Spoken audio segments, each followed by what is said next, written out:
Well, on Friday, Ukraine's president will join a meeting of his country's main allies known as the Coalition of the Willing. The summit will take place in London. Volodymyr Zelensky is hoping for a good result after his meeting last week with US President Donald Trump turned hostile. And we are learning from European officials briefed on the matter that Trump once again raised his voice at the wartime leader after Mr. Zelensky pushed back on handing over Ukrainian territory to Russia as part of a peace plan.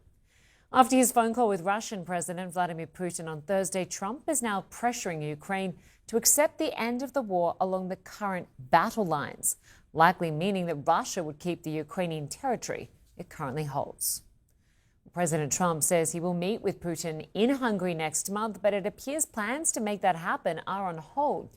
U.S. Secretary of State Marco Rubio and Russian Foreign Minister Sergei Lavrov had intended to meet this week to discuss the next steps. But a source tells CNN those talks are not happening. Though it's not clear whether this will impact the anticipated Trump-Putin summit in Budapest. Christian Holmes brings us the latest on the White House's efforts to end the war in Ukraine. President Trump appearing to do yet another 180 when it comes to the war in Ukraine after last month meeting with Zelensky and then posting that he believed Ukraine could actually come out of this war, regaining the territory that it had lost to Russia. He's trying to clarify, essentially saying that he doesn't know if they would win the war, and he never said they would win the war, but instead that they maybe could win the war. Listen. Well, they could. They could still win it. I don't think they will, but they could still win it. I never said they would win it.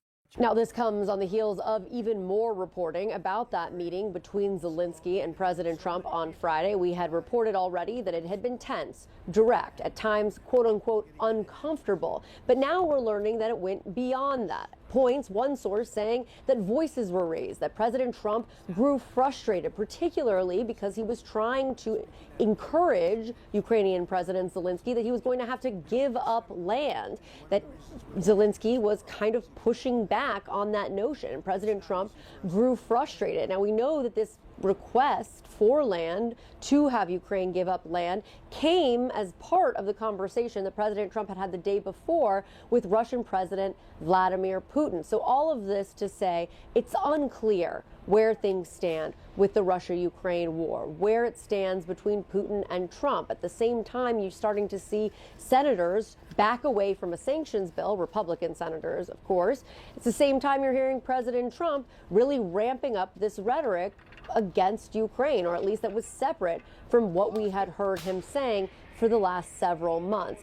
Now, of course, all eyes on that meeting, which we believe to be next month between President Trump and Putin in Hungary. But the question still remains, what exactly is the White House or President Trump hoping to get out of this meeting? Why do they think there'll be different results a second time when we already saw what happened in Alaska? Kristen Holmes, CNN, the White House. With US Vice President J.D. Vance in Israel, a shaky ceasefire in Gaza and stop-start progress on ending the war in Ukraine, US President Donald Trump's foreign policy agenda is packed. His much-awaited or anticipated meeting with Russian President Vladimir Putin, though, may be delayed indefinitely. Last week, Mr. Trump touted plans to quickly set up a summit with Putin in Budapest in Hungary. But sources now telling CNN that a preliminary meeting of the two foreign ministers involved, that would be Marco Rubio and Sergei Lavrov, of course, has been put on hold. President Trump had this to say about his current view on the war. Just a few weeks ago at UNGA, you said that Ukraine could possibly win the war and well, they could. Territory, but now they could still win it. I don't think they will, but they could still win it. I never said they would win it. I said they could win. If we make a deal, that's great. If we don't make a deal, it'll be a lot of people are going to be paying a big price. All right. Well, let's bring in Stephen Collinson, who was CNN's senior reporter on politics. He's live in Washington this hour. Look, Donald Trump was looking to use the momentum of his success with the Gaza ceasefire deal, tenuous as that might now be, to make some progress on a Russia-Ukraine deal. What evidence at this stage is there that he's actually made any further progress, or even whether he has a sort of defined or robust position on the terms of any deal, Stephen? Well, not very much. And reports that have come out of the call between the president and Putin last week and the summit with Zelensky in the Oval Office seem to suggest that we're not really any further along than we were. The Russians still insisting that Ukraine must give over all of Donbass, and the Ukrainians insisting that's an impossible and dangerous position for them to take. And the president apparently seeking a quick deal, whatever's in it, and it doesn't seem like it's very viable. Secretary of State Marco Rubio spoke to the Russian Foreign Minister Sergei Lavrov, and it appears that that didn't push things any further.